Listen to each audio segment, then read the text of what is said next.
السلام عليكم ورحمة الله تعالى وبركاته.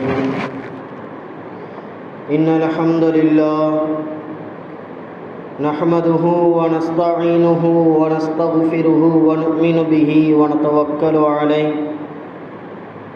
ونعوذ بالله من شرور أنفسنا ومن سيئات أعمالنا.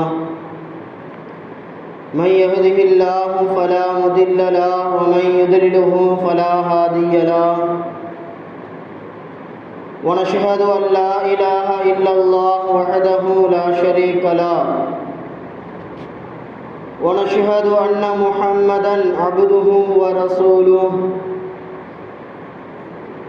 أرسله بالحق بشيرا ونذيرا وداعيا إلى الله بإذنه وسراجا منيرا. أما بعد فقد قال الله تبارك وتعالى في القرآن العظيم وبالفرقان المجيد بعد أعوذ بالله من الشيطان الرجيم بفضل بسم الله الرحمن الرحيم.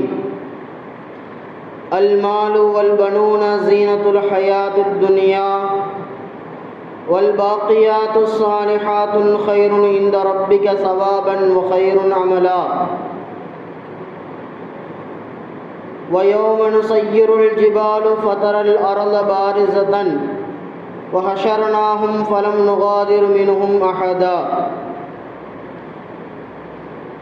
صدق الله العظيم وصدق رسوله النبي الكريم ونحن على ذلك من الشاهدين والشاكرين. وقال رسول الله صلى الله عليه وسلم إنما الأعمال بالنيات وإنما لكل امرئ ما نوى أو كما قال صلى الله عليه وسلم. எல்லா புகழும் புகழ்ச்சியும் நம்ம எல்லா முஸ்லிம்களாக முஃமினாக படைத்து மேலும் கண்மணி நாயகம் ரசூலுல்லாஹி ஸல்லல்லாஹு அலைஹி வஸல்லம் அன்னவர்களின் உம்மத்திலே ஒரு அங்கத்தினராக ஒருவராக ஆக்கினானே. அப்படிப்பட்ட அல்லாஹ்விற்கு அனைத்து புகழும் உண்டாகட்டுமாக. அல்ஹம்துலில்லாஹ் அல்ஹம்துலில்லாஹ். அவனுடைய சாந்தியும் சமாதானமும் அளவற்ற கருணையும் கிருபையும் எம்பெருமானார் முஹம்மதே முஸ்தபா ரசூலே கரீம் முஜ்தபா ஸல்லல்லாஹு அலைஹி வஸல்லம் அன்னவர்களின் மீதும் அன்னவர்களின் வாழ்க்கையை அடிப்பரலாமல் அப்படியே பின்பற்றி வாழ்ந்த உத்தம சத்திய சஹாபாக்கள், தாபிஈன்கள், தபஅ தாபிஈன்கள், வலிமார்கள், இறைநேச செல்வர்கள், சாலிஹான நல்லடியார்கள், குறிப்பாக இந்த அவையிலே வந்து அமர்ந்திருக்கின்ற நம் அனைவர்களின் மீதும் இன்னும் வர இருக்கின்ற ஊரார்கள், ஜமாத்தினர்கள் அனைவர்களின் மீதும் அல்லாஹ்வினுடைய சாந்தியும் சமாதானமும் அளவற்ற கருணையும் கிருபையும் என்றென்றும் நின்று நலவட்டுமாக. ஆமீன் ஆமீன் யா ரப்பல் ஆலமீன். அன்பிற்கினிய அல்லாஹ்வின் நல்லடியார்களே, நாமெல்லாம் அல்லாஹ்வை வணங்கி வழிபடுவதற்காக அவனுக்கு பிடித்தமான ஒரு இடத்திலே அவனுடைய இல்லத்திலே ஒன்று கூடியிருக்கின்றோம். அல்ஹம்துலில்லாஹ் அல்ஹம்துலில்லாஹ். இதுபோல் எல்லா நாட்களும் அவனை வணங்கி வழிபடுகின்ற நல்லடியார்களாகவும் அவன் எதையெல்லாம் செய்யும்படி நமக்கு ஏவிருக்கின்றானோ அனைத்து விதமான நற்காரியங்களை செய்கின்ற நல்லவர்களாகவும் அவன் எதையெல்லாம் விட்டும் தவிர்ந்திருக்கும்படி நமக்கு உத்தரவிட்டிருக்கின்றானோ அனைத்து விதமான தீய காரியங்களிலிருந்தும் தவறான பாதைகளிலிருந்தும் தவிர்ந்தவர்களாகவும் இருக்குகின்ற பாக்கியத்தை வல்ல ரஹ்மான் உங்களுக்கும் எனக்கும் அருள் புரிவானாக. ஆமீன் ஆமீன் யா ரப்பல் ஆலமீன். அன்பிற்கினிய அல்லாஹ்வின் நல்லடியார்களே, இவ்வுலகிலே அல்லாஹ் மனிதனை பிறப்பின் மூலமாக இந்த உலகிற்கு அல்லாஹ் வர வைப்பதை ஒரு நியதியாக வைத்திருக்கின்றான். அதை போன்று மனிதனுக்கு மரணம் என்கின்ற ஒரு நியதியையும் அல்லாஹ் இவ்வுலகிலே ஒவ்வொரு படைப்பினங்களுக்கும் அல்லாஹ் வைத்திருக்கின்றான். எப்படி பிறப்பு என்பது அனைத்து விதமான வஸ்துக்களுக்கும் அனைத்து விதமான உயிரினங்களுக்கும் இருக்குகின்றதோ அதை போன்று எல்லாவற்றிற்கும் ஒரு இறப்பு காலம் என்கின்ற ஒரு நியதியை அல்லாஹ் இவ்வுலகிலே ஏற்பாடு செய்து வைத்திருக்கின்றான். ஆனால் மனிதர்களுக்கு மாத்திரம் இந்த உலக வாழ்க்கையிற்கு பின்னால் மறுமையினுடைய வாழ்க்கையையும் அல்லாஹ் ஏற்பாடு செய்து வைத்திருக்கின்றான். இவ்வுலகிலே பலதரப்பட்ட மக்கள் வாழுகின்றார்கள். பல மதங்களை சார்ந்தவர்கள் இவ்வுலகிலே வாழ்வது உண்டு. ஆனால் அந்த மனிதர்களுக்கும் இஸ்லாத்தை தன்னுடைய மார்க்கமாக எடுத்திருக்கின்ற நமக்கும் நம்முடைய மரணத்திற்கு பின்பு உள்ள வாழ்க்கையிற்கும் ஒரு சின்ன வித்தியாசங்கள் உண்டு அன்பர்களே. அனைத்து விதமான மக்களும் அவர்களுடைய மரணத்திற்கு பின்பு உள்ள வாழ்க்கை என்பது கிடையாது என்கின்ற நியதியிலே வாழ்கின்றவர்களாக இருக்குகின்றார்கள். ஆனால் இஸ்லாத்தை ஈமான் கொண்டிருக்கின்ற நாம், நமக்கு அல்லாஹ் இந்த மரணத்திற்கு பின்பதாக ஒரு வாழ்க்கையை ஏற்பாடு செய்து வைத்திருக்கின்றான். கபருடைய வாழ்க்கை இருக்குகின்றது. அந்த கபருடைய வாழ்க்கையிலே சில கேள்விகள் இருக்குகின்றது. அந்த கபருடைய வாழ்க்கையிற்கு பின்னால் உலக அழிவு காலம் நிகழும். அந்த உலக அழிவு காலத்திற்கு பின்னால் மஹ்ஷருடைய மைதானத்திலே நாம் நிற்க இருக்குகின்றோம். அல்லாஹ்விடத்திலே மஹ்ஷருடைய மைதானத்திலே கேள்விகள் அல்லாஹ்வின் புறத்திலிருந்து இருக்குகின்றது என்பதையெல்லாம் நாம் ஈமான் கொண்டு வைத்திருக்கின்றோம். அந்த நியதியிலே ஒரு மனிதனை உலகிலே இஸ்லாத்தை மார்க்கமாக எடுத்திருப்பவன் தங்களுடைய இவ்வுலக வாழ்க்கையை இந்த மறுமையிற்கான வாழ்க்கையிற்கு பயணமாக ஆக்கி கொள்ள வேண்டும். இவ்வுலக வாழ்க்கையிலே நாம் வாழ்கின்ற காலங்களிலே நமக்கு நிறைய கடமைகள் நமக்கு இருக்குகின்றது. எத்தனை கடமைகள் நமக்கு இருந்தாலும் எல்லா கடமைகளையும் விட நாம் முதலாவதாக நம்முடைய இந்த உலக வாழ்க்கையின் பயணத்திலே நாம் கவனம் செலுத்த வேண்டியது நம்முடைய மறுமை வாழ்க்கையிற்காக நாம் எதனை சேர்த்து வைத்திருக்கின்றோம் என்பதிலே நம்முடைய கவனம் கொஞ்சம் சிந்தனை செய்ய வேண்டும். இன்றைய காலகட்டத்திலே வாழுகின்ற இஸ்லாமியர்களிடத்திலே மறுமையிற்கான சிந்தனைகள், மௌத்திற்கு பின்பதாக உள்ள வாழ்க்கையினுடைய சிந்தனைகளை நாம் கொஞ்சம் ஆராய்ச்சி செய்வோமே என்று சொன்னால் அதனை குறித்தான சிந்தனைகள் இல்லாது நாம் வாழ்ந்து வருகின்றோம். இவ்வுலகம் தான் நிரந்தரம் என்கின்ற அடிப்படையிலே வாழுகின்ற மனிதர்களாக நம்முடைய நிலைகள் மாறிக்கொண்டு வருகின்றது. அன்பிற்கினிய அல்லாஹுவின் நல்லடியார்களே, அல்லாஹ் திருமறையிலே அழகாக சொல்லுவான், அல் மாலு வல் பனூன ஸீனத்துல் ஹயாத்துத் துன்யா. இந்த உலகத்தினுடைய பொருள்களும் இந்த உலகிலே நீங்கள் சம்பாதித்து வைத்திருக்கின்ற செல்வங்களும் பிள்ளைகளும் ஸீனத்துல் ஹயாத்துத் துன்யா, இந்த உலகத்தினுடைய அலங்காரங்களை என்று வேறு இல்லை என்பதாக அல்லாஹ் திருக்குர்ஆனிலே அழகாக சொல்லுவான். ஒற்றை வரியிலே அல்லாஹ் சொல்லிவிட்டான். நாம் சேர்க்குகின்ற பணங்கள், நாம் சேர்த்து வைத்திருக்கின்ற சொத்துக்கள், இவைகளும் நாம் பெற்றெடுத்த பிள்ளைகள், நம்மை பெற்றெடுத்த பெற்றோர்கள், நமக்கு வந்த மனைவிமார்கள், நம்மை சுற்றி இருக்குகின்ற சொந்த பந்தங்கள், இவைகள் அனைத்துமே இந்த உலகத்தினுடைய அலங்காரங்கள் அன்றையே தவிர வேறு ஒன்றும் இல்லை. இதனால் எந்த ஒரு பிரயோஜனமும் இந்த உலகிலே இல்லை என்பதை அல்லாஹ் தெக்க தெளிவாக அழகான முறையிலே சொல்லிவிட்டான். ஸீனத்துல் ஹயாத்துத் துன்யா, உலகத்தினுடைய அலங்காரங்கள் தான் என்பதாக அல்லாஹ் அடித்து சொல்லிவிட்டான். சொல்லிவிட்டு அல்லாஹ் சொல்லுவான், வல் பாக்கியாத்து ஸாலிஹாத்துன் கைருன் இன்த ரப்பிக ஸவாபன் வ கைருன் அமலா. இந்த உலக வாழ்க்கை என்பது அலங்காரம் என்று சொல்லிவிட்டு அல்லாஹ் சொல்லுவான், உங்களுக்கு நிரந்தரமாக எது இருக்கும் என்று சொல்லுகின்ற பொழுது வல் பாக்கியாத்து ஸாலிஹாத், உங்களுடைய நல்ல அமல்கள் தான் இவ்வுலகத்திற்கு பின்னால் உள்ள அந்த கபருடைய வாழ்க்கையிலே உங்களுக்கு பாக்கியாக இருக்குகின்றது.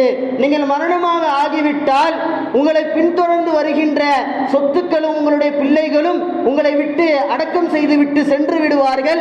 அதற்கு பின்னால் உங்களுக்கு நிரந்தரமாக இருப்பவை உங்களுடைய அமல்கள் தான் என்பதாக அல்லாஹ் அழகாக சொல்லிவிட்டு சொல்லுவான். அந்த நல்ல அமலை அல்லாஹ்வின் புறத்திலே நீங்கள் ஆதரவாக வையுங்கள். அதுதான் அல்லாஹ்விடத்திலே கொண்டு நம்மை சேர்க்கக்கூடியதாக இருக்குகின்றது. அதுதான் நம்முடைய கபருடைய வாழ்க்கையை பிரகாசமாக ஆக்கக்கூடியதாக இருக்குகின்றது.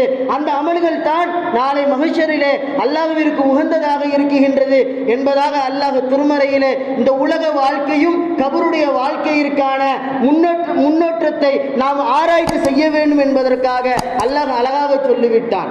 நீங்கள் மரணம் இந்த உலகிலே வாழுகின்ற காலத்திலிருந்து நாளை மஹ்ஷர் வரையிலேயும் அடைகின்ற அந்த வாழ்க்கை இரண்டு வார்த்தைகளிலே அல்லாஹ் சொல்லி முடித்து விட்டான். ஒன்று, இந்த உலக வாழ்க்கை உங்களுக்கு எந்த ஒரு பிரயோஜனமும் தரக்கூடியதல்ல. இந்த உலக வாழ்க்கை அலங்காரங்களை தவிர வேறு இல்லை. நாளை மனுஷனுடைய வாழ்க்கையிலே உங்களுக்கு எது தேவைப்படும் என்று சொல்லுகின்ற அல்லாஹ் உங்களுக்கு உங்களுடைய நல்ல அமல்கள் தான் வழிகாட்டும். அந்த நல்ல அமல்களை தான் நீங்கள் அல்லாஹ்விடத்திலே ஆதரவாக வைக்க வேண்டும் என்பதாக அல்லாஹ் சொல்லிவிட்டான். பிற்கினி அல்லாஹ்வின் நல்லடியார்களே, நமக்கு மரணத்திற்கு பின்னால் உள்ள வாழ்க்கை நாம் கொஞ்சம் சிந்தனை செய்ய வேண்டும். இந்த உலகத்திலே நாம் எவ்வளவு காசு பணங்கள் சம்பாதித்தாலும், எவ்வளவு சொத்து சுகங்களை நாம் சம்பாதித்து வைத்துக் கொண்டாலும், எவ்வளவு உறவுகளை நாம் சம்பாதித்து வைத்துக் கொண்டாலும் அந்த உறவுகள் எல்லாம் நாளை மறுமையிலே நமக்கு கை கொடுக்குமா என்று நாம் சிந்திக்குகின்ற பொழுது எந்த ஒரு நேரத்திலேயும் நமக்கு அந்த சொந்தங்கள் நமக்கு கை கொடுக்காது என்பதை அல்லாஹ் திருமறையிலே வேறொரு இடத்திலே சொல்லுவான். வலா சதீகின் ஹமீம், அந்த மறுமையினுடைய நாளிலே, அந்த மஹ்ஷருடைய நாளிலே எந்த ஒரு நண்பர்களும் உங்களுக்கு கை கொடுக்கவே மாட்டார்கள் என்பதாக அல்லாஹ் திருமறையிலே அழகாக சொல்லுவான். பிற்கினி அல்லாஹ்வின் நல்லடியார்களே, நாம் சிந்தனை செய்ய வேண்டும். நம்முடைய மறுமையினுடைய வாழ்க்கையிற்கான பயணம் நாம் எப்படி அமைத்துக் கொண்டோம்? நாளை கபரிலே எழுப்பப்படுகின்ற கேள்விகளுக்கு நாம் ஆயத்தமாக தயாராக இருக்குகின்றோமா? அந்த கேள்விகளுக்கு பதில் சொல்லுகின்ற இடத்திலே நாம் தயாராக இருக்குகின்றோமா என்பதை நாம் சிந்தனை செய்ய வேண்டும். இந்த உலகை விட்டு நாம் பிரிகின்ற பொழுது நம்முடைய பொருள்களை நாம் எடுத்து செல்வதல்ல. நாம் சமீப காலமாக நிறைய கஷ்டங்களை சந்தித்து வருகின்றோம். நிறைய செய்திகளை கேள்விப்பட்டு வருகின்றோம். பூகங்களாக மரணத்தினுடைய ஓலைகளை எல்லாம் நாம் கேட்டு வருகின்றோம். ஆனால் கேட்கின்ற செய்திகளை கொண்டு நாம் படிப்பினை பெற்றுவிட்டோமா என்று சிந்திக்குகின்ற பொழுது அந்த மரணத்தினுடைய சிந்தனை நம்முடைய வாழ்க்கையிலே கொஞ்சமும் இல்லை என்பதை நாம் புரிந்து கொள்ள முடிகின்றது. அன்பர்களே, அன்பிற்கினே அல்லாஹ்வின் நல்லடியார்களே, அருமை நாயகம் ஸல்லல்லாஹு அலைஹி வஸல்லம் அவர்கள் அருமை சஹாபாக்களுடைய அன்சாரி தோழருடைய ஒரு மையத்திற்கு, ஒரு ஜனாசாவிற்கு செல்லுவார்கள். நீண்ட ஒரு ஹதீஸ் அபுதாபிதிலே பதிவு செய்யப்படுகின்றது. இந்த ஹதீஸை நாம் முழுமையாக பார்க்குகின்ற பொழுது அருமை நாயகம் ஸல்லல்லாஹு அலைஹி வஸல்லம் அவர்கள் அப்படி எடுத்து வைப்பார்கள் ஒவ்வொரு காட்சிகளையும். இந்த ஹதீஸிலே அருமை நாயகம் ஸல்லல்லாஹு அலைஹி வஸல்லம் அவர்கள் ஒருவன் சக்கராத்தில் இருந்து அவனுடைய மஹ்ஷர் வரை, அவனுடைய கபருடைய வாழ்க்கையின் வரை என்னென்னவெல்லாம் நிகழ இருக்குகின்றது என்பதை எடுத்து வைப்பார்கள் அருமை நாயகம் ஸல்லல்லாஹு அலைஹி வஸல்லம் அவர்கள். அன்சாரி தோழருடைய ஜனாசாவிற்கு அருமை நாயகம் ஸல்லல்லாஹு அலைஹி வஸல்லம் அவர்கள் செல்லுவார்கள். ஜனாசாவை அடக்கம் செய்வதற்காக கபரஸ்தானிற்கு கொண்டு வரப்படும். கொண்டு வருகின்ற பொழுது ஜனாசா கபருக்கு அருகாமையிலே வந்துவிடும். கபருக்கு அருகாமையிலே வந்த அருமை நாயகம் ஸல்லல்லாஹு அலைஹி வஸல்லம் அவர்கள் கபருடைய உள்குழி தோண்டாமல் கபர் அப்படியே இருக்கும். குல்குலியை தோண்ட சொல்லிவிட்டு அருமை நாயகம் ஸல்லல்லாஹு அலைஹி வஸல்லம் அவர்கள் கபருக்கு அருகாமையிலே அமருவார்கள். அமர்ந்து விட்டு அந்த ஒரு குச்சியை எடுத்து அந்த மண்ணிலே சும்மா கிளறி கொண்டு இருப்பார்கள், கீறிக்கொண்டு இருப்பார்கள் அருமை நாயகம் ஸல்லல்லாஹு அலைஹி வஸல்லம் அவர்கள். அருமை சஹாபாக்கள் நாயகத்தை பார்த்து கொண்டே இருப்பார்கள். சஹாபாக்கள் சொல்லுகின்றார்கள், அந்த கபரிஸ்தானிலே நாங்கள் அமைதியாக இருந்தோம். எந்த அளவிற்கு என்று சொன்னால், எங்களுக்கு மேலே ஏதாவது ஒரு பறவை அமர்ந்திருந்தால் அந்த பறவை பறக்காத அளவு நாங்கள் எப்படி அமைதி காப்போமோ அது போன்று நாங்கள் அமைதியாக இருந்தோம். அருமை நாயகம் ஸல்லல்லாஹு அலைஹி வஸல்லம் அவர்கள் ஒரு குச்சியை எடுத்து மண்ணை கிளறி கொண்டே இருந்தார்கள்.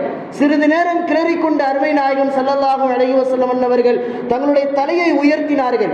தலையை உயர்த்தி நாயகம் ஸல்லல்லாஹு அலைஹி வஸல்லம் அவர்கள் எங்களை பார்த்து சொன்னார்கள், கபருடைய வேதனையிலிருந்து உங்களை நீங்கள் பாதுகாத்துக் கொள்ளுங்கள். கபருடைய வேதனையிலிருந்து அல்லாஹ்விடத்திலே நீங்கள் பாவ மன்னிப்பு கேளுங்கள். கபருடைய வேதனையிலிருந்து பாதுகாப்பு தேடுங்கள் என்பதாக நாயகம் ஸல்லல்லாஹு அலைஹி வஸல்லம் அவர்கள் தங்களுடைய தலையை உயர்த்தி சொன்னார்கள்.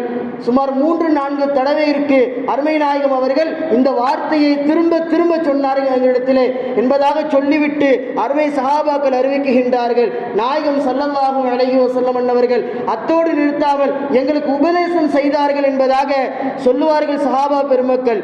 நாயகம் ஸல்லல்லாஹு அலைஹி வஸல்லம் அவர்கள் சொன்னார்கள், கபருடைய வேதனையிலிருந்து நீங்கள் பாதுகாப்பு தேடிக்கொள்ளுங்கள். ஒரு மனிதன் மரணமாகின்ற அந்த நேரத்திலே, ஒரு மனிதன் சக்கராத்திலே இருக்குகின்ற அந்த நேரத்திலே அவனிடத்திலே ஒரு சில மலக்குமார்கள் வருகை தருவார்கள். அவனிடத்திலே ஒரு சில மலக்குமார்கள் வருகை தருவார்கள். வருகின்ற மலக்குமார்கள் சொர்க்கத்தினுடைய கஃன் துணியை எடுத்துக்கொண்டு அவனிடத்திலே வருவார்கள். சொர்க்கத்தினுடைய நறுமணங்களை எடுத்துக்கொண்டு அவனிடத்திலே வருவார்கள். வந்த அந்த மலக்குமார்கள் இந்த மனிதருடைய கண் பார்வை எவ்வளவு தூரங்கள் போகுமோ அந்த தூரத்திலே அமர்ந்திருப்பார்கள். அந்த மனிதனை பார்த்து கொண்டு அமர்ந்திருப்பார்கள். இந்த செய்தி நல்ல மனிதராக இருந்தால் மலக்குமார்கள் எப்படி வருவார்கள் என்பதாக அருமை நாயகம் அவர்கள் சொல்லுகின்றார்கள்.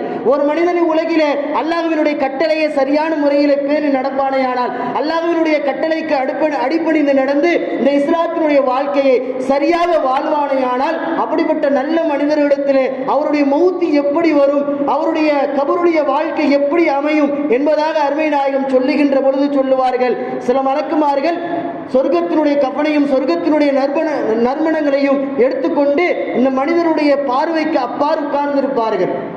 சிறிது நேரத்திலே அந்த இடத்திற்கு மலக்குல் மௌத் வருவார். அந்த மனிதனிடத்திலே வருவார் மலக்குல் மௌத். வந்த மலக்குல் மௌத் சொல்லிக் கொண்டே வருவார், அல்லாஹ்வினுடைய அடியானே, அல்லாஹ்வுக்கு பிடித்த அடியானே, உன்னுடைய இறைவனுடைய திருப்பொருத்தத்தையும் உன்னுடைய இறைவனுடைய மன்னிப்பையும் தேடியவனாக நீ எங்களிடத்திலே வா, உன்னுடைய இறைவன் உன்னை அழைத்து வர சொன்னான் என்பதாக அந்த மலக்குமார்கள் ரூகை வாங்குகின்ற மலக்குல் மௌத் அந்த மனிதனிடத்திலே வருவார். நல்ல முறையிலே வருவார். அந்த மலக்குல் மௌத் வருகின்ற அவருடைய கோலம் அழகிய முறையிலே இருக்கும். நல்ல வார்த்தைகளை சொல்லிக்கொண்டு, நல்ல மனிதனை என்பதாக அவனை பற்றி நல்ல வார்த்தைகளை சொல்லிக்கொண்டு உன்னுடைய இறைவனிடத்திலே வா என்பதாக அவருடைய ரூகை வாங்குவதற்காக மலக்குல் மௌத் வருவார் என்பதாக சொல்லிவிட்டு நாயகம் அவர்கள் சொன்னார்கள், வந்த மலக்குல் மௌத் ரூகை எப்படி கைப்பற்றுவார் என்பதாக சொல்லுகின்ற பொழுது நாயகம் ஸல்லல்லாஹு அலைஹி வஸல்லம் அவர்கள் சொன்னார்கள், ஒரு தண்ணீர் பையிலிருந்து தண்ணீரை நீங்கள் ஊற்றினீர்கள் என்று சொன்னால் அந்த தண்ணீர் எவ்வளவு வேகமாக அந்த பையை விட்டு வேகமாக வருமோ, தோல் பையிலிருந்து தண்ணீர் எவ்வளவு வேகமாக அந்த தோல் பையை விட்டு வெளியேறுமோ, அது போன்று அவருடைய ரூகை அழகான முறையிலே கைப்பற்றுவார்கள் என்பதாக அருமை நாயகம் ஸல்லல்லாஹு அலைஹி வஸல்லம் அவர்கள் சொன்னார்கள். அழகான முறையிலே அவருடைய ரூகை கைப்பற்றப்படும். லேசான முறையிலே அவருக்கு எந்த ஒரு கஷ்டமும் இல்லாத அளவிலே லேசான முறையில் அவருடைய ரூகை கைப்பற்றுவார்கள் என்பதாக சொல்லிவிட்டு சொன்னார்கள். ரூகை கைப்பற்றிவிட்டு அப்படியே சில மலக்குமார்கள் வருகை தந்தார்கள் அல்லவா, சொர்க்கத்தினுடைய கஃனுடைய துணியை எடுத்துக்கொண்டு வந்த அந்த கஃன் துணியிலே இவருடைய ரூகை வைக்கப்படும். அருமை நாயகம் ஸல்லல்லாஹு அலைஹி வஸல்லம் அவர்கள் சொன்னார்கள், மலக்குல் மௌத் வந்து ரூகை வாங்கி இந்த மலக்குமார்களிடத்திலே அவருடைய அந்த சொர்க்கத்தினுடைய கஃனிலே வைத்து விடுவார்கள். இந்த மலக்குமார்கள் அந்த ரூகை எடுத்துக்கொண்டு வானத்தின் பக்கம் செல்லுவார்கள். செல்லுகின்றவர்கள் முதலாவது வானத்தினுடைய கதவினுடைய கதவை தட்டுவார்கள். முதலாவது வானத்தில் இருக்குகின்ற மலக்கு கேட்பார், நல்ல வாசனையாக இருக்குகின்றது, அழகான வாசனையாக இருக்குகின்றது, யார் இந்த மனிதர், இந்த நல்ல மனிதர் யார், என்ன நற்காரியங்கள் செய்தார், இவர் நல்ல மனிதராகத்தான் இருக்குகின்றார் என்பதாக முதலாவது வானத்தில் இருக்குகின்ற அந்த மலக்குமார்கள் கேள்வி கேட்பார்கள். இந்த ரூகை எடுத்து செல்லுகின்ற அந்த மலக்குமார்கள் சொல்லுவார்கள், அந்த மனிதருடைய பெயரை சொல்லி, அவருடைய தந்தையினுடைய பெயரை சொல்லி, அவருக்கு இந்த உலகிலே மக்கள் என்னென்ன நல்ல பெயர்களை எல்லாம் கொடுத்தார்களோ அந்த பெயர்களை எல்லாம் சொல்லி, இந்த மனிதர் சாலிகானவராக இருக்குகின்றார், இவருடைய ரூகை அல்லாஹ்விடத்திலே நாங்கள் எடுத்து செல்லுகின்றோம், வானத்தினுடைய கதவை நீங்கள் திறங்கள் என்பதாக அந்த இடத்திலே அந்த மனிதர் சொல்லுவார். ஒவ்வொரு வானத்தினுடைய கதவுகளும் திறக்கப்படும். கடைசியாக அல்லாஹ்விடத்திலே அந்த ரூகை கொண்டு செல்லுவார்கள். அந்த மலக்குமார்கள் கொண்டு செல்லுவார்கள். ஒவ்வொரு வானமாக தாண்டி இறைவனிடத்திலே அந்த ரூகை கொண்டு செல்லப்படும். அல்லாஹ் பார்ப்பான். பார்த்துவிட்டு அல்லாஹ் கேட்பான், இந்த மனிதர் என்ன நல்ல அமலை செய்தாரோ, இந்த மனிதர் எந்தெந்த நல்ல அமலை செய்தாரோ அந்த நல்ல அமலினுடைய நன்மைகளை இல்லியினிலே சேர்த்து விடுங்கள் என்பதாக அல்லாஹ் சொல்லுவான். இல்லியின் என்று சொன்னால் நல்ல மனிதர்களுக்கு தருகின்ற பட்டோலை அன்பர்களே, அப்படிப்பட்ட நல்ல மனிதர்களுக்கு அல்லாஹ் தஆலா நாளை மறுமையிலே தருகின்ற அந்த நற்காரியத்தினுடைய பட்டோலை, அப்படிப்பட்ட அந்த பட்டோலையிலே அந்த நன்மைகளிலே இவருடைய நன்மையை சேர்த்து விடுங்கள் என்பதாக அல்லாஹ் சொல்லிவிட்டு அல்லாஹ் சொல்லுவான், இவருடைய ஆன்மாவை அவருடைய உடலின் பக்கம் மீட்டுங்கள், கபரின் பக்கம் அவருடைய ஆன்மாவை கொண்டு செல்லுங்கள் என்பதாக அல்லாஹ் அந்த மலக்குமார்களுக்கு உத்தரவிடுவான். இப்பொழுது வானத்திலிருந்து கபரின் பக்கம் அந்த மனிதனுடைய ரூஹை கொண்டு வரப்படும். நாமெல்லாம் அடக்கம் செய்துவிட்டு போனதற்கு பின்னால் அந்த உடலிற்கு அவருடைய ரூஹை ஊதப்படும். ஊதிய சில நிமிடத்திலே முன்கர் நக்கீர் என்கின்ற 2 மலக்குமார்கள் அந்த கபரிலே வருகை தருவார்கள். வந்த மலக்குமார்கள் கேட்பார்கள், உன்னுடைய மார்க்கம் என்ன, உன்னுடைய இறைவன் யார், உன்னுடைய மார்க்கம் என்ன, உன்னுடைய நபி யார் என்பதாக கேள்விகளை எழுப்புவார்கள். அந்த வருகின்ற அந்த மலக்குமார்கள் நல்ல தோற்றத்திலே அழகான நறுமணங்களை பூசியவர்களாக இவரிடத்திலே வருவார்கள் என்பதாக சொல்லிவிட்டு சொன்னார்கள், நல்ல மனிதனாக இருந்தால், நற்காரிகள் செய்த நல்லவராக இருந்தால் அந்த மலக்குமார்கள் கேட்கின்ற கேள்விகளுக்கெல்லாம் உடனேயே அவர் பதில் சொல்லிவிடுவார். சொன்னதற்கு பின்னால் அந்த மலக்குமார்கள் சொல்லுவார்கள், நீங்கள் அமைதியாக நீங்கள் இங்கு உறங்குங்கள், உங்களுக்காக சொர்க்கத்தினுடைய வாசல் திறக்கப்படுகின்றது என்பதாக சொர்க்கத்தினுடைய வாசல் கபரிலே திறக்கப்படும். உங்களுக்கு கபரில் இருந்து உங்களுக்கான சொர்க்கத்தினுடைய விருப்பை நாங்கள் எடுத்து வந்திருக்கின்றோம், இந்த விருப்பிலே நீங்கள் படுங்கள் என்பதாக சொர்க்கத்தினுடைய விருப்பிலே அந்த மனிதரை கபரிலே படுக்க வைக்கப்படும். சொர்க்கத்தினுடைய கதவுகள் திறக்கப்படும். சொர்க்கத்திலிருந்து வருகின்ற நறுமணங்கள் அவருடைய கபரிற்கு நறுமணங்கள் வந்து கொண்டே இருக்கும். இந்த நேரத்திலே வந்த மலக்குமார்கள் சென்றதற்கு பின்னால் அவரிடத்திலே ஒரு மனிதர் தோன்றுவார். நல்ல முறையிலே தோன்றிவிட்டு அந்த மனிதர் சொல்லுவார், உனக்கான ஒரு நற்செய்தியை நான் சொல்ல வந்திருக்கின்றேன் என்று சொல்லிவிட்டு அந்த மனிதர் சொல்லுவார், நீ உலகிலே என்ன நற்காரியத்தை செய்தையோ அதற்கான கூலியை நீ இந்த கபரிலே நீ பெற்றுக்கொண்டாய் என்பதாக அந்த வந்த மனிதர் நற்காரியத்தை அவருக்கு சுபசோபனத்தை சொல்லுகின்ற பொழுது அந்த மனிதர் இறந்த மனிதர் கேட்பார், நல்ல செய்தி சொல்ல வருகின்றீரே, நீர் யார்? நல்ல செய்தியை சொல்லுகின்ற அந்த ரூபத்திலே வந்திருக்கின்றீரே, நீங்கள் யார் என்பதாக கேட்கின்ற பொழுது வந்த மனிதர் சொல்லுவார், நீ உலகிலே செய்த நல்ல அமல் தான் நான் இன்று ஒரு மனிதனுடைய ரூபத்திலே உன்னிடத்திலே வந்திருக்கின்றேன் என்பதாக அந்த நல்ல அமலிலே வந்த அந்த மனிதர் சொல்லுவார். பிறகு அல்லாஹ்வின் நல்லடியார்களே, நாம் உலகிலே செய்கின்ற அந்த நல்ல அமல், நாம் உலகிலே செய்கின்ற அல்லாஹ்விற்கு பிடித்தமாக வாழுகின்ற நம்முடைய அமல்கள் நாளை மறுமையிலே நமக்கு எடுத்து காட்டப்படும். நல்ல நிலைமையிலே வந்து நமக்கு சுபச்சோபனத்தை சொல்லிவிட்டு செல்லும் என்பதாக அருமை நாயகம் ஸல்லல்லாஹு அலைஹி வஸல்லம் அவர்கள் சொல்லுவார்கள். அந்த மனிதர் சென்றதற்கு பின்னால் இறந்த மனிதர் அல்லாஹ்விடத்திலே கையேந்துவார், யா அல்லாஹ், சீக்கிரமாக மறுமையை கொண்டு வா. காரணம், நான் என்னுடைய குடும்பத்தார்களோடு சேர வேண்டும், நான் உன்னை சீக்கிரம் பார்க்க வேண்டும் என்பதற்காக நான் உன்னிடத்திலே கேட்கின்றேன். வேகமாக கியாமத்தை எனக்கு கொண்டு வா, வெகு சீக்கிரமாக கியாமத்தை எனக்கு கொண்டு வா என்பதாக அந்த மனிதர் சொல்லிவிட்டு உறங்குவார். அவருடைய கபர் அழகான முறையில் விசாலமாக ஆகிவிடும்.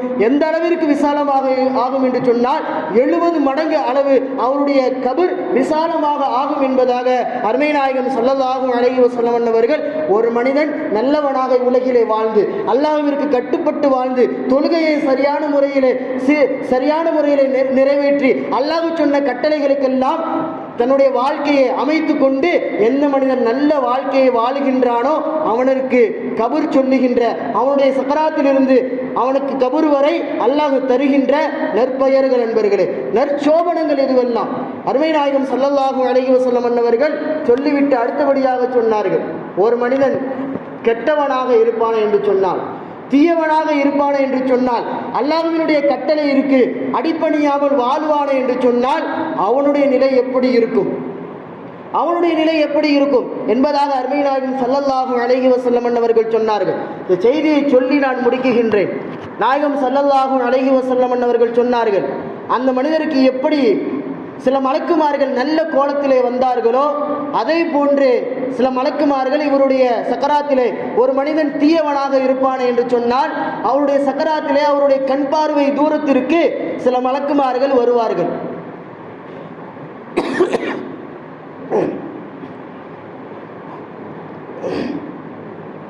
வருகின்ற மலக்குமார்கள் ஒரு கம்பளி துணியை எடுத்து வருவார்கள். சொர்க்கத்தினுடைய கஃனிலிருந்து நல்லவர்களுக்கு எடுத்து வந்தவர்கள் தீயவருக்கு வருகின்ற பொழுது ஒரு கம்பளி துணியை எடுத்து வருவார்கள். எடுத்து வந்து அவருடைய பார்வை எட்டும் அளவிற்கு உட்கார்ந்திருப்பார்கள். சிறிது நேரத்திலே மலக்குல் மௌத் வருவார். வருகின்ற மலக்குல் மௌத் விகாரமான முகக்கோணத்தோடு ஒரு பயத்தோடு இவர் பார்த்தால் பயப்படுகின்ற அளவிற்கு ஒரு விகாரமான ஒரு கோலத்தோடு மலக்குல் மௌத் அவரிடத்திலே வருவார். வருகின்ற பொழுது மலக்குல் மௌத் சொல்லிக்கொண்டே வருவார், ஓ கெட்ட ஆன்மாவே, உன்னுடைய அல்லாஹ்வினுடைய கோபத்திற்கு ஆளான ஆன்மாவே, அல்லாஹ்வினுடைய இழிவை இப்போ சுவைக்க இருக்குகின்ற, அல்லாஹ்வினுடைய வேதனையை சுவைக்க இருக்குகின்ற ஆன்மாவே, நீ வா, உன்னுடைய இறைவனிடத்திலே உன்னை அழைத்து செல்ல வேண்டும் என்பதாக கூறிக்கொண்டே வருவார் மலக்குல் மௌத். ஒரு மனிதன் நல்லவனாக வாழுகின்ற பொழுது அவனுக்கு கிடைக்குகின்ற நல்ல பெயர், வருகின்ற பொழுதே சுபச்சோபனம் சொல்லப்பட்டு வருவார். அதே ஒருவன் கெட்டவனாக மார்க்கத்தினுடைய செயல்களுக்கு கட்டுப்படாமல் வாழுகின்ற பொழுது அவருடைய மரண நேரத்திலே இது போன்ற இழிவான வார்த்தைகளை சொல்லிக்கொண்டு, உனக்கு அல்லாஹ்வினுடைய கோபம் உன்னின் மீது இருக்குகின்றது, அல்லாஹ்வினுடைய வேதனை உனக்கு இருக்குகின்றது, வா என்று சொல்லிக்கொண்டே வருவார். வந்து அவருடைய ரூஹை கைப்பற்றுவார்கள். எப்படி கைப்பற்றப்படும் என்பதாக அருமை நாயகம் ஸல்லல்லாஹு அலைஹி வஸல்லம் அவர்கள் சொல்லுகின்ற பொழுது, அந்த கம்பளி துணியை ஒரு ஈரத்திலே போட்டு, அந்த ஈரத்தோடு ஒரு முள்ளிலை போட்டு அந்த கம்பளி துணியை எடுத்தால் எப்படி அது பீந்து கொண்டு வருமோ, அது எப்படி சிரமமாக இருக்குமோ, அது போன்று அவருடைய ரூஹை கைப்பற்றுவார்கள். அவருடைய உடலிலிருந்து இந்த ரூஹை கைப்பற்றுகின்ற பொழுது அந்த ரூஹ் அங்கும் இங்குமாக உடலிலே ஓடி ஓடி திரியும். எங்காவது உடலிலே ஒளிந்து கொள்வதற்கு இடம் இருக்குகின்றதா என்பதாக அந்த ரூஹ் தேடி அலையும். இந்த மலக்குல் மௌத் பிடித்து இழுப்பார் அந்த ரூஹை. மிக வேகமாக, மிக வேதனையாக அவருக்கு இருக்கும். அந்த அளவிற்கு வேதனைப்படுத்தப்பட்டு அவருடைய ரூஹ் கைப்பற்றப்படும் என்பதாக அருமை நாயகம் ஸல்லல்லாஹு அலைஹி வஸல்லம் அவர்கள் சொன்னார்கள். சொல்லிவிட்டு சொன்னார்கள், அந்த ரூஹை முதலாவது வானத்திற்கு எடுத்து செல்லப்படும். இவருக்கு எப்படியெல்லாம் நடந்ததோ அதே போன்று அவருடைய ரூஹையும் முதலாவது வானத்திற்கு எடுத்து செல்லப்படும். முதலாவது வானத்தினுடைய கதவை தட்டப்படும். முதலாவது வானத்தினுடைய மலக்கு கேட்பார், யார் இந்த மனிதர்? சரியான துர்நாற்றத்தோடு வருகின்றாரே, யார் இவர் என்பதாக கேட்குகின்ற பொழுது இந்த மலக்குமார்கள் சொல்லுவார்கள், அவருடைய கெட்ட செயல்களை சொல்லி, அவருடைய பாவங்களை சொல்லி, அவருக்கு உலகிலே என்னென்ன கெட்ட பெயர்கள் எல்லாம் கொடுக்கப்பட்டதோ அந்த கெட்ட பெயர்களை எல்லாம் சொல்லி இவர் இந்த மனிதர் என்பதாக அறிமுகம் செய்வார்கள். அந்த முதலாவது வானத்தினுடைய மலக்காக இருப்பவர் சொல்லுவார், இவருக்காக இந்த வானத்தை நான் திறக்க மாட்டேன் என்பதாக சொல்லிவிடுவார். சிறிது நேரம் சொல்லிவிட்டு அருமை நாயகம் ஸல்லல்லாஹு அலைஹி வஸல்லம் அவர்கள் திருக்குர்ஆனிலிருந்து ஒரு வசனத்தை ஓதுவார்கள். இன்னல்லதீன கஸ்ஸபு பி ஆயாத்தினா வஸ்தக்பரு அன்ஹா. சிலர்கள் இந்த உலகிலே நம்முடைய ஆயத்துக்களை பொய்ப்படுத்தி வாழ்ந்தார்கள். பொய்ப்படுத்துவது மட்டுமல்லாமல் பெருமைப்படுத்தி கொண்டார்கள். தான் செய்வது பாவம் என்பதை அறிந்து அந்த பாவத்தை பெருமையாக சொல்லிக் கொண்டார்கள். பெருமையாக 4 பேருக்கு மத்தியிலே பேசி திரிந்தார்களே, அப்படிப்பட்டவர்களுக்கு லா துஃபத்தஹு லஹுமுல் அப்வாபு ஸமா, அவருக்கு வானத்தினுடைய கதவு திறக்கப்படாது. வலா யதுகுலுனல் ஜன்னத, அவருக்கு சொர்க்கத்தினுடைய கதவுகள் திறக்கப்படாது என்பதாக அருமை நாயகம் அல்லாஹ் திருமறையிலே சொல்லுகின்றான் என்பதாக சொல்லிவிட்டு நாயகம் அவர்கள் சொன்னார்கள், ஹத்தா எலிஜல் ஜம்து ஃபீ ஸம்மில் ஹியாத் வ கதாலிக நஸில் ஆலிமீன். ஊசி துவாரத்திலே ஒட்டகம் நுழைகின்ற அந்த நாள் வருகின்ற பொழுது அருமை நாயகம் ஸல்லல்லாஹு அலைஹி வஸல்லம் அவர்கள் சொல்லுகின்றார்கள், மறுமை வரையிலேயும் அவருக்கு சொர்க்கத்தினுடைய கதவுகள் திறக்கப்படாது. இப்படியே அவருடைய வாழ்க்கை இருந்துவிடும். வகதாலிக நஸில் முஜ்ரிமீன், இதுதான் பாவிகளுக்கான கூலி என்பதாக அருமை நாயகம் ஸல்லல்லாஹு அலைஹி வஸல்லம் அவர்கள் இந்த ஆயத்தை ஓதி காட்டினார்கள் என்பதாக சஹாபாக்கள் சொல்லிவிட்டு சொன்னார்கள், அந்த ரூகை அல்லாஹ்விடத்திலே எடுத்து செல்லப்படும்.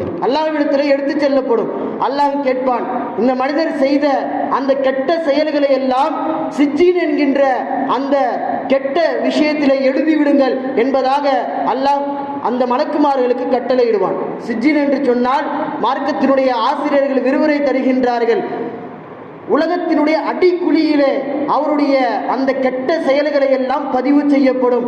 அந்த மனிதரை அல்லாஹ் சொல்லுவான், அவருடைய ரூகை வீசி எறியுங்கள், உலகத்தினுடைய பூமியினுடைய கடைசி வரை அந்த ரூகு செல்லட்டும் என்பதாக, அந்த அளவிற்கு வேகமாக நீங்கள் வீசி எறியுங்கள் என்பதாக சொல்லிவிட்டு நாயகம் அவர்கள் இன்னொரு வசனத்தை சொல்லுவார்கள் அந்த இடத்திலே, வமை யுஷ்ரிக்கு பில்லா, யார் அல்லாஹ்விற்கு இணை வைத்தாரோ, யார் அல்லாஹ்விற்கு இணை வைத்து வாழ்ந்தாரோ, அன்னமா ஹர்ரமின சமாயி ஃபதஹதஃபுஹு த்வைர், பறவைகளை நாம் அடித்து தூக்கி எறிந்தால் அது எந்த அளவிற்கு வேகமாக செல்லுமோ அது போன்று அவரை தூக்கி எறியப்படும், அவருடைய ரூஹ் வேகமாக செல்லும். சொல்லிவிட்டு சொன்னார்கள்,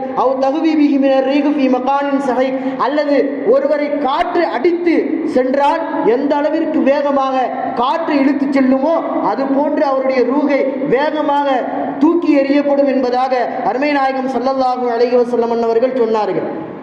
இது கெட்ட மனிதர்களுக்கு நடக்குகின்ற செய்தி. அதற்கு பின்னால் அவருடைய ரூகை அந்த கபரிலே ஊதப்படும். மலக்குமார்கள் முன்கர் நக்கீர் வருவார்கள். வருகின்ற முன்கர் நக்கீர் விகாரமான கோலத்திலே, அவரை அடிக்குகின்ற கோலத்திலே வருவார்கள்.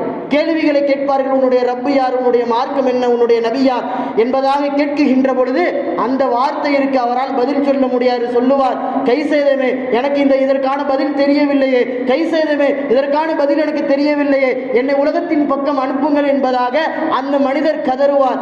கடைசியாக அந்த முன்கர் நக்கீர், உனக்கு நரகத்தினுடைய விருப்பை எடுத்து வந்து விட்டோம், நீ இந்த நரகத்தினுடைய வாசல்கள் உனக்கு திறக்கப்பட்டு விட்டது என்பதாக அவரை சபித்து விட்டு செல்லுவார்கள். கடைசியாக அவரிடத்திலே ஒரு மனிதர் தோன்றுவார். அவருடைய கெட்ட காரியங்கள் எல்லாம் முன்பதாக வரும். அந்த கெட்ட காரியங்கள் சொல்லும், உனக்கு நான் துர்ச்செய்தியை சொல்வதற்காக வந்திருக்கின்றேன், உனக்கு துர்ச்செய்தியை சொல்வதற்காக நான் வந்திருக்கின்றேன், நீ உலகிலே செய்த அந்த துர்ச்செயல்கள் தான் நான் என்பதாக கெட்ட செய்தியை சொல்லிவிட்டு அது மறையும்.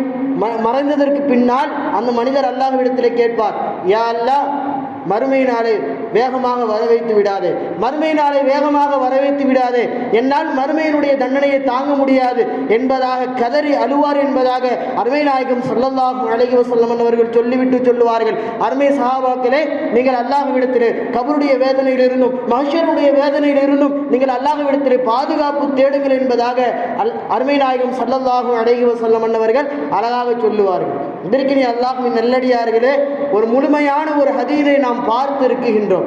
இந்த ஹதீஸிலே இரண்டு விதமான கோணத்திலே அருமை நாயகம் ஸல்லல்லாஹு அலைஹி வஸல்லம் அவர்கள் கபரிலே நடக்குகின்ற, நம்முடைய மரணத்திற்கு பின்னால் நடக்குகின்ற செய்திகளை அருமை நாயகம் அழகாக தெக்க தெளிவாக எடுத்து வைத்திருக்கின்றார்கள்.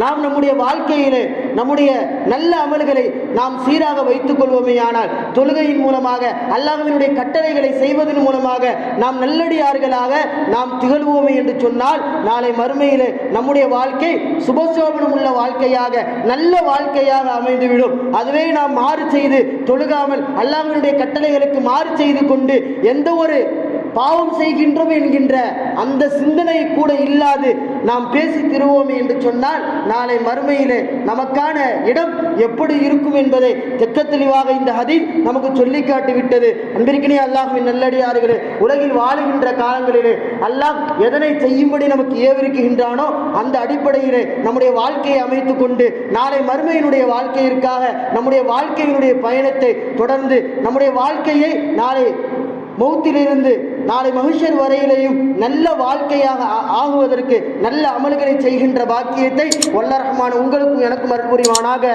வாஹிரு தஅவானா அனில் ஹம்துலில்லாஹி ரப்பில் ஆலமீன். அஸ்ஸலாமு அலைக்கும் வரஹ்மத்துல்லாஹி தஆலா வபரகாத்துஹு.